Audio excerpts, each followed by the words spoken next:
මාසික දරුවනේ ඉතා ඉක්මනින් ඔබ මා සමග පෙරලන්න දේශනාකාරය පොතට අද දවසේ අපි දේශනාකාරය පොත බලන්න යනවා. කාරණා කීපයක් ඔබගේ හදවතේ තියන්න යනවා. ඒ කාරණා කීපය ඔබ මතක් කරගනි කියලා මම විශ්වාස කරනවා. දේශනාකාරය පොතේ ඔබ ගියා නම් මා සමග නැත්නම් ඔබ බලන්න පෙරලගත්තා නම් මා සමග 11 වෙනි පරිච්ඡේදයේ 9 සිට 12 එක දක්වා කියවන්න. මේ පද කීපය මම ඉල්ලා සිටිනවා අපේ සහෝදරයන් කියවන්න. We are going to look at the book of Ecclesiastes chapter 11 verses 9. From verses 9 we will go forward to chapter 12 verse 1. Today friends we are talking about a few things that we want to remind you as young people, that you will keep your heart with God, that your heart is always safe with the Lord, and the Lord is the one that guides us, the Lord is the one who takes us, and the Lord is the one who will lead us to the next level in our life. All right friends, අපි කියමු අපේ සහෝදරයන් කියවන්න කියලා. දේශනාකාරය පොතේ 11 වෙනි පරිච්ඡේදයේ 9 වෙනි පදය. තරුණය, උඹේ යෞවන වයසේදී පිළිවෙන්න. උඹේ යෞවන දවස්වල උඹේ සිත උඹ සන්තෝෂ වේවා. උඹේ සිතේ මාර්ගවල උඹේ ඇස්වලට පෙනෙන හැටියට ඇසිරෙන්න. නොහු මේ සියල්ල ගැන දෙවියන් වහන්සේ නුඹ විනිශ්චයට පමුණුවන බව දැනගන්න. එසේ නුඹේ සිතෙන් ශෝකය පාන්කර නුඹේ මාංශයෙන් දුක දුරු කරන්න. මක්නිසාද යෞවන කාලය පුරුෂ අවස්ථාවක් නිෂ්ඵල කමය. Amen. ප්‍රශංසා වේවා. හොඳයි දෙවියන් වහන්සේගේ දරුවනි හැම දෙනාම කියන්න ස්වාමීන් වහන්සේ යහපත් කියලා. අයියෙන් කියන්න ස්වාමීන් වහන්සේ යහපත්. පළවෙනි දේ දෙවියන් වහන්සේගේ වචනේ කියනවා අපිට දකින්නවා යෞවන කමෙන් ප්‍රීතිමත් වෙන්න.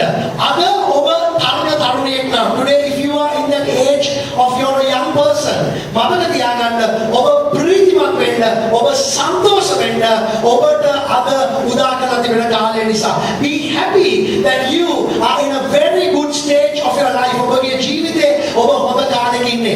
බයිබලයේ ඉස්සරින්ම කියනවා සන්තෝෂ වෙන්න කියලා ඔබ අද ඉන්නා වූ කාලය ගැන. එතකොට වයසක අය කියයි අනේ අපි තරුණ නෑ. ඒ කියන්නේ බයිබලයේ කියන්නේ අපිට දුක් වෙන්නද? අනේ නෑ. බයිබලයේ අපිට කියනවා හැම වෙලාවෙම උන්වහන්සේ තුළ සන්තෝෂ වෙන්න. හැබැයි තරුණ කාලේ තමයි දේව දරුවනි බොහෝ දේවල් මිනිස්සු කරන්නේ. තරුණ අය බය නෑ. හරිද මං කියන දේ? බොහෝ විට තරුණ අය බයිසිකලයක් හම්බුනොත් යන්න පුළුවන් උපරිමයටම යනවා. ඇයි ඒ? ඕන්ගේ හදවතේ ස්පන්දනය වැඩි. ඕන්ගේ ලේ ගමනාගමනය වැඩි. කවුරුහරි බෑ කිව්වොත් තරුණයෝගේ නෑ මට පුළුවන් කියලා ඕන් නිරන්තරයෙන් උත්සාහ කරන බය කියන දේ ගොඩක් අඩුයි. So when you are young, the aspect of fear is less. If you get a new motorcycle, you want to test it to the limit because you know why? There is more blood flowing in your veins, and fear is not one of your strong things. So ඔබ තරුණ වුණාම බයිබලයේ කියනවා සන්තෝෂ වෙන්න කියලා. Hallelujah. ඉතින් දේව දරුවනි හැම මොහොතේම මොනවද වෙන්න ඕනේ? සන්තෝෂ වෙන්න. Hallelujah. දෙවියන් වහන්සේගේ දරුවෝ දුකින් ඉන්නව දරුවෝ නෙවෙයි. දෙවෙනි දේ බයිබලයේ කියනවා the second thing the Bible says, remove sorrow and evil. ඒ කියන්නේ දුක නපුරක් ගලවන්න. හැමෝම කියන්නේ දුක. හැමෝම කියන්නේ නපුර. දැන් හොඳට අහුම්කම් දෙන්න. බයිබලයේ අපිට කියනවා දුකක් ගලවන්න, නපුරක් ගලවන්න කියලා. එමේ. තරුණියනි හොඳට අහුම්කම් දෙන්න. අද තරුණිය දුක් වෙන්නේ ඇයි? SMS එකක් ලැබුණේ නැති වුණාම. ආදරය කරන එක්කෙනා කෝල් කරේ නැති වුණාම. Facebook එකේ වෙන කාගේ හරි ලස්සන කෙනෝ ඔබේ ලස්සන කියන්නේ නැති වුණාම ඉතින් අනේ අඬනවා කොට්ටේ වදාගෙන අඬනවා හැබැයි පෙරලි අඬනවා කොයි ඉස්කෝලේ යනකොට පාඩම් කරන්නේ නැහැ ඒ ඔක්කොම ඒ කෙනාගේම නම ලියනවා ඉතින් මේ ටීචර් හොඳ විද්‍යාවේ ලොකු පාඩමක් කරනවා මේක මොනවද කරන්නේ හිමින් හදවතක් අදිනවා ඇඳලා එයාගේ නම දාගන්නවා. අනිත් පැත්ත අරයාගේ නම දාගන්නවා. ඉතින් හරි ආදරෙන් ප්‍රේමෙන් ඉන්න මේ ටීචර් හොඳ ලොකු පාඩමක්. හැබැයි මේකලා දුකෙන් ඉන්නේ. දේව දරුවනි පොඩ්ඩක් අහුම්කම් දෙන්න මම කියන දේ. දුක ඉවතට දාන්න. හලෙලූයා. ඔබට කවුරු හරි කැමති නැත්නම් මම නිතරම කියන දේ. ඔබට ප්‍රේම කරන කෙනෙක් ඉන්නවා. ඒ යේසුස් ක්‍රිස්තුස් වහන්සේ. හලෙලූයා. එතුමාව අල්ලගන්න. එතුමායි ඔබේ සැබෑ ප්‍රේමය. දුර්විනි දේ බයිබලයේ එතන කියන කියනවා ලස්සන දේවල්. Remember God in your youth. The third thing, I will go through the 4 points in a moment in English, but I'm going to preach more in Sinhalese because of time's sake. ඔබ කරුණා කරලා මතක තියාගන්න ඔබගේ දෙවියන් වහන්සේ හැමෝම කියන්න මතක තියාගන්න ඔබගේ මගේ දෙවියන් වහන්සේව. දෙවියන් වහන්සේගේ දරුවනි සිංහල අයගේ මනස කොච්චර කාලද මතක? දවස් 8යි. දවස් 8යි 21යි. එක කාලයක් කියනවා. ඒ කියන්නේ මිනිස්සු ඒ කියන්නේ අපේ ලංකාව ඉතා ඉක්මනින් අමතක වෙනවා. හැබැයි ඒක හැමතිස්සෙම ඇත්තක් නෙවෙයි. ඔන්න බලන්න. අවුරුදු 12කට උඩදී කවුරු හරි ඔබට බැන්නා නම් නරක වචන කියලා හරි ඔබගේ හදවත කැඩුනා ඔබට තාම ඒක නම මතකද?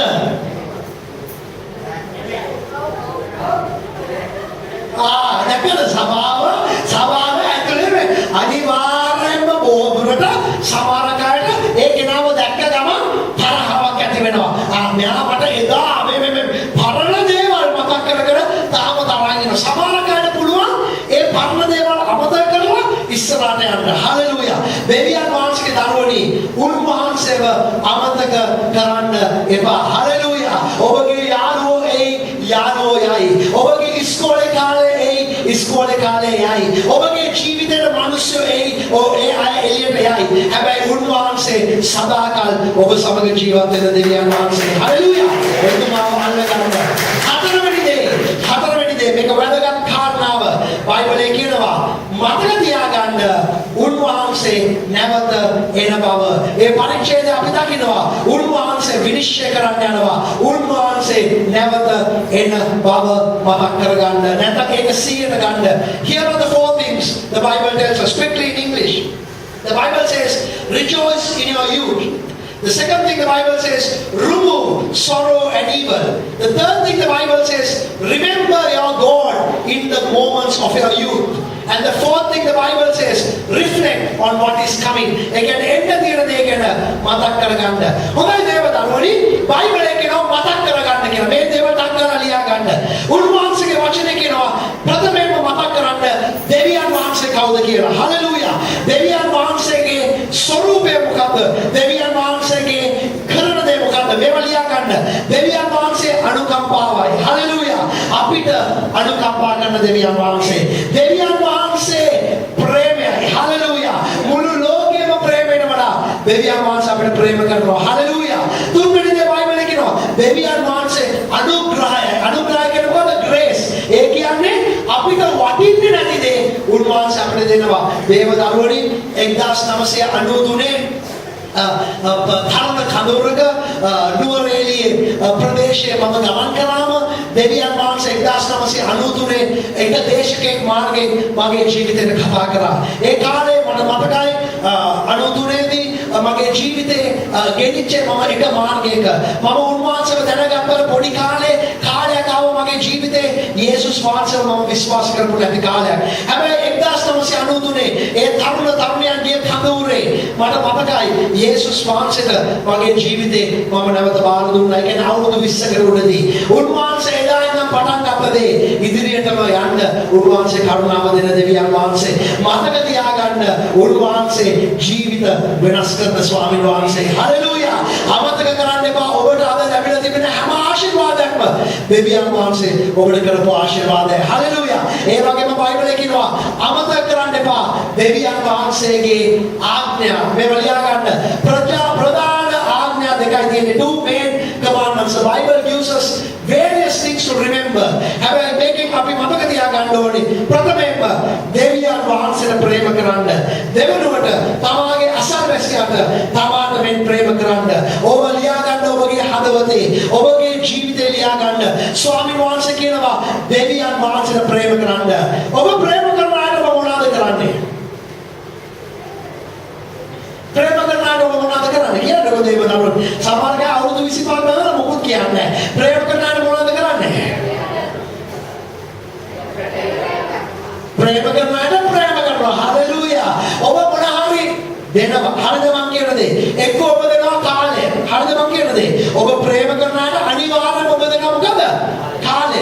ඔබ ඒ වගේම දෙනවා ඔබගේ ජීවිතේ. හරිද මං කියන දේ? ඔබ සමහර අය අද විවාහ වෙලා තියෙන ඔබගේ දෙමව්පියන්ගේ හිතේට වඩා 20 විවාහ වෙලා අවුරුදු 25ක් ස්වාමි පුරුෂයෙක් හිටියනම් ඔබ වැඩිපුර කල් ඉඳලා තියෙන කායකද? ඔබගේ ස්වාමි පුරුෂයා වාර ඒ කියන්නේ ඔබගේ ජීවිතේ ඔබ දීලා තිබෙනවා. දේවදරුවනි ඔබ යේසුස් වහන්සේට ප්‍රේම කරනවා නම් උන්වහන්සේව සුළුවෙන් ගන්න එපා. හලෙලූයා. ඔබ දෙන්න ඔබගේ කාලය එතුමාට. හලෙලූයා. ඔබ දෙන්න ඔබගේ හදවත එතුමාට.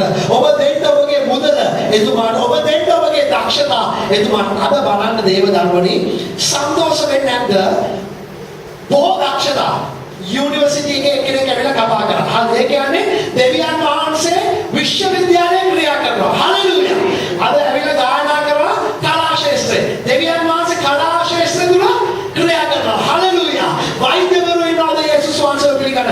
ලෝයර්ලා ඉන්නවා. ඒ කියන්නේ උන්වහන්සේගේ වචනය හැමතැනම ප්‍රකාශ වෙනවා. හලෙලූයා. මතක තියාගන්න. හොඳයි.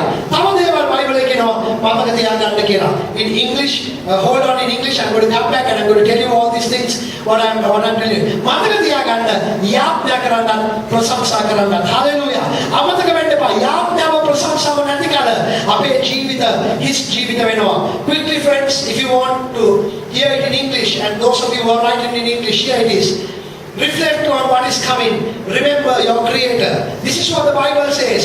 Remember to pray. Remember to praise Him. The next thing is remember His nature. He is loving. He is compassionate. He is merciful. He is full of grace. The Bible says remember His commandments. What are His commandments? To love the Lord our God with all our heart and love our neighbor as ourselves. That is the word of the Lord. හොඳයි දෙවියන් වහන්සේගේ දරුවනි මේ කාරණා කිපේ මතක තියාගන්න. අද මෙතන වාඩි වෙලා ඉන්න හැමෝම අපි වපුරන දේ අපි කපා ගන්නවා. අයියේ කියන්න අපි වපුරන දේ අපි කපා ගන්න නැත්නම් අපි නෙලා ගන්නවා. දෙවියන් වහන්සේගේ දරුවනි තරුණ තරුණියන් හොඳට අහුම්කම් දෙන්න. තරුණ කාලේ අපි බීජ කීපයක් වපුරනවා. පළවෙනි බීජය තමයි කැරලිකාන කමේ බීජය. මේක කොයි හරි ලියා ගන්න. තරුණ කාලේ ලේසිම බීජය තමයි කැරලිකාන කමේ බීජය.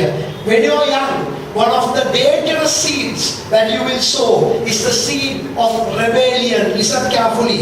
තරුණ කාලේ ඔබ වපුරන දේ තමයි කැරලිකානකම. කැරලිකානකම කියන්නේ මොකක්ද? තමාට ඉහළින් ඉන්නා වූ ආධිපත්‍යයට ගෞරවය නොකිරීම. තමාගේ දෙමව්පිය කියනවා ප්‍රවේශම් වෙන්න මේ දේ කරන්න එපා. ඔයාගේ අනාගතයට ගොඩක් මේක බලපාන්න යනවා.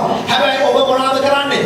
කැරලිකානකමේ බීජ වපුරනවා. ක්ලාස් යනවා කියලා හොර ගමන් යනවා. දෙවියන් වහන්සේ සමග පල්ලියේ එකම වුණා. යාළුවෝ එක්ක තව වුණා.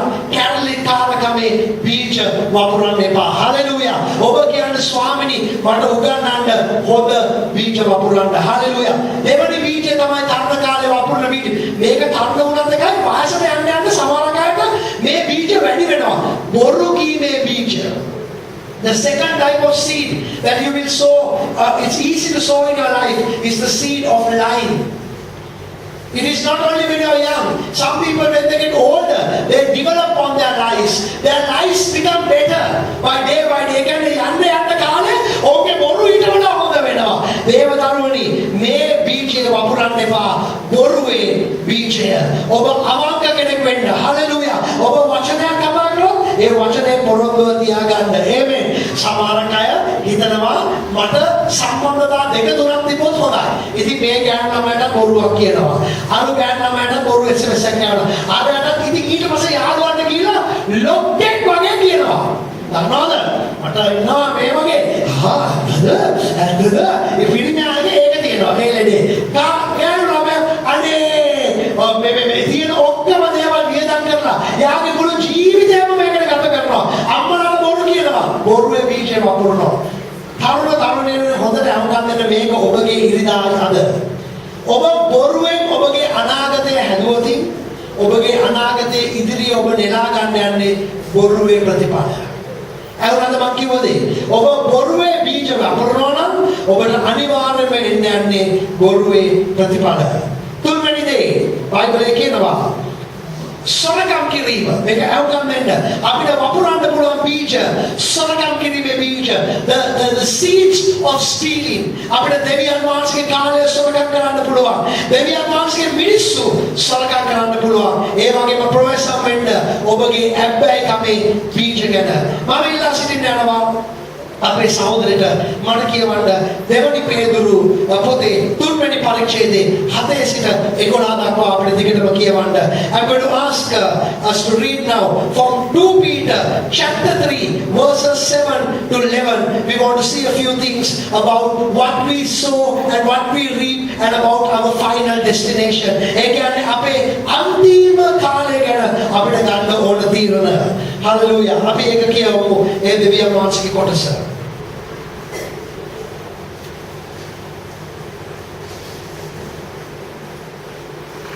දෙවනි පේදුරු තුන්වෙනි පරිච්ඡේදයේ 7 සිට 11 දක්වා follow very carefully විවල කියවන්න අපිට නමුත් දැන් පවතින මාසල පොළවද එම වචනේ විනිශ්චය අභක්තිකයන්ගේ විනාශයක් දවස දක්වා ඉතුරු කරනු ලැබ ඉන්නේ දෙවියන්ට තබා තිබේ. ඔඩකින්ද බයිබලයේ කියනවා තරුණය කාමසී කරන්නද? අයියෙන් කියන්නේ කාමසී කරන්නද? මැවුම් දෙවියන් වහන්සේව සී කරන්න. තරුණ කාලේ මම ඔබට කිව්ව කාරණා හතරක් ඉස්සරහට මොනවද කරන්න ඕනේ තරුණ කාලේ? සතුටේ ප්‍රීතියෙන් ඉන්න. හලෙලූයා. දෙවෙනි දේ මොනවද කරන්න ඕනේ තරුණ කාලේ? දුක නපුර ඉවත් කරන්න. හලෙලූයා. අනේ ප්‍රතිඵල දෙන්නේ නැති ආ පිටිපස්සේ දුවන්න එපා. තුන්වෙනි දේ මොකද්ද? දෙවියන් වහන්සේව සී කරන්න. දැන් මතක් කරන්න අපිට මොකද එන්නේ? අවසානයක් එන්න යනවා. හලෙලූයා. අවසානයේ උන්වහන්සේ හැම දෙයක්ම මොනවද කරන්නේ? ගින්නේ විනිශ්චය කරන්න යනවා. හලෙලූයා. ඒක අමතක කරන්න එපා. හොඳයි කියවන්න. නමුත් ප්‍රේමවන්තයනි ස්වාමීන් වහන්සේට එක දවසක් අවුරුදු 1000ක් වෙය. අවුරුදු 1000ක් එක දවසක් වෙය.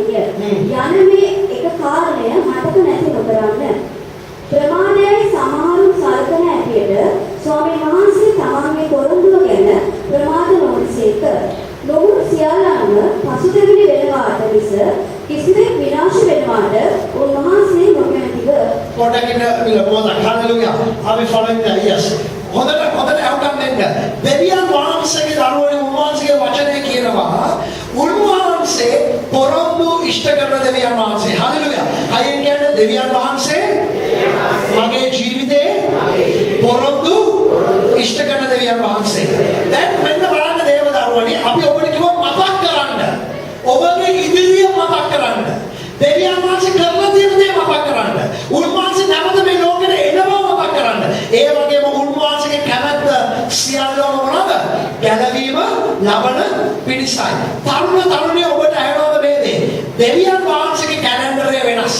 උන්වහන්සේගේ කාලය දිගයි වගේ පේනවා. හැබැයි අත අරින්න එපා. හalleluya. ඔබ අද මේ පල්ලි ගමනට ඇවිල්ලා ඔබ වැරදි සම්බන්ධතාවයකට වැටිලා ඔබ දෙවියන් වහන්සේගේ දුරට යන්න එපා. ඔබ පල්ලි ගමන ආරම්භ කරා නම් ඔබගේ දරුවන්ගේ දරුවනුත් යේසුස් වහන්සේව අනුගමනය කරන්න ඕනේ. ඔබට ඇහෙනවද මම කියන දේ? හalleluya. ඒ නිසා දෙමව්පියනි ඔබගේ තරුණියන්ට ආශිර්වාද කරන්න, යාඥා කරන්න, ඕන්න යහපත් මාර්ගය පෙන්වන්න. බයිබලයේ කියනවා උන්වහන්සේ අන්තිමේදී උන්වහන්සේ මොකද? පොරොන්දුව ඉෂ්ට කරන දෙවියන් වහන්සේ. ඒතකොට බයිබලයේ කියන අපි ජීවත් වෙන්න ඕන ක්‍රමය. තරුණියනි අපේ සභාව මේක අවබෝධ වෙන්න අන්තිම මොහොතේ. හalleluya. පොඩක් පල්ලෙන් කියවන්න පුතා. දාවෙනි පදය ඒ සොරකුමෙන් ස්වාමීන් වහන්සේගේ දවස පැමිණියේය. ඒ දවසේදී අහස මහ ഘോഷාවකින් පහවන්නේය. මහ භූතයෝද තද උස්නේ නාස්ති වී යන්නෝය. පොළවද ඒ පිටන කරුණාකර දාලා යන්නේය. ඔබ අද හදන දේ ඔබ අද ඉතුරු කරන දේ ඒ එකක්වත් ලෞකික දේවල් එකක්වත් ගෙනියන්න බෑ. හරිද මං කියන දේ? ඔබ සදාකාලයට හදන දේ තමයි ගින්දර ආවම විනිශ්චය වන්නේ. ඔබට තේරෙනවද සභාව මං කියන දේ? ඒ නිසා හොඳට ගොඩනගන්න ඔබ අද ගොඩනගන දේ ඔබගේ අනාගතය යහපත් ලෙස ගොඩනගන්න. කියවන්න බා. 11 පදය මේ සියල්ල මෙසේ නාස්ති වෙන්න තිබෙන බැවින් නුඹලා දෙවියන් වහන්සේගේ දවස පැමිණීම බලා සිටීමෙන්ද ඒ ගැන උනන්දුවෙන් ක්‍රියා කරමින්ද සියලු ආකාර හැසිරීමේ භක්තිවන්තකමින් කොයි ආකාර අයවල්ව සිටින්න ඕනේද? හලෙලූයා ප්‍රශංසා වේවා. බයිබලයේ කියනවා අපි ශුද්ධ විය යුතුයි. තරුණයනි මේ අන්තිම දේ ඔබගේ හදවතට ලියා ගන්න. මම ශුද්ධ කෙනෙක් වෙන්න ඕනේ. හලෙලූයා. මම බොරු කරන්න හොඳ නැහැ. මම ස්වාමීන් වහන්සේට මගේ ජීවිතේ හරි කාලේ මම දෙන්න ඕනේ. මගේ සම්බන්ධතා මම පවිත්‍රව තියාගන්න ඕනේ. ඔබේ යාළුවෝ සමහරකට ඔබ දිහා බලලා hina වෙයි. දැන් hina වෙයි. ඔබ තාම ඔබ පිරිසුදුව ඉන්න කෙනෙක් නිසා. ඔබ තරුණියක් නම් හොඳට අවුකම් දෙන්න. සමහර කණිත අය කියයි ඔයා විවාහ වෙන්න ඉස්සෙල්ලා ඔයා ඕන තරම් සම්බන්ධතා පවත්වන්න. ඔයා හොඳට විනෝද වෙන්න. ඔයාගේ ශරීරය පාවිච්චි කරන්න කියලා සමහර ඔබගේ යාළුවෝ ඔබට කියයි hina වෙයි. හැබැයි ක්‍රිස්තියානි තරුණියෝ විවාහයට ප්‍රථමයෙන් ඔවුන් දන්නවා හැසිරෙන ක්‍රමය. හලෙලූයා. ඔවුන් කියනවා නෑ මම විවාහ වෙන කෙනා එක්ක තමයි මගේ මුළු ජීවිතේ මම ගත කරන්න යන්නේ. හලෙලූයා. මම පවිත්‍ර කෙනෙක් වෙන්න යනවා. මගේ අම්මයි තාත්තයි පාස්තරලයි පේන්නේ නෑ මම කරන දේ. හැබැයි දෙවියන් වහන්සේට පේනවා මම කරන දේ. හලෙලූයා. දෙවියන් වහන්සේගේ දරුවනි අද ඔබගේ හදවතට මේක දාගන්න. උන්වහන්සේ එන නිසා මම පවිත්‍ර විය යුතුයි. හලෙලූයා. මම බලන දේ මම පවිත්‍ර විය යුතුයි. මම කියන දේ මම පවිත්‍ර කර යුතුයි. හොඳයි. අද මෙතන විවාහ වෙලා ඉන්න ඔබට මම දෙන අන්තිම උපදේශ මේකයි. ඔබගේ විවාහය ඔබ ගොඩනගන්න. හලෙලූයා. ගොඩනගලා ඔබ දෙවියන් වහන්සේ ඉදිරියේ ප්‍රසන්න වූ දෙයක් බවට පරිවර්තනය කරන්න. ආමේන්.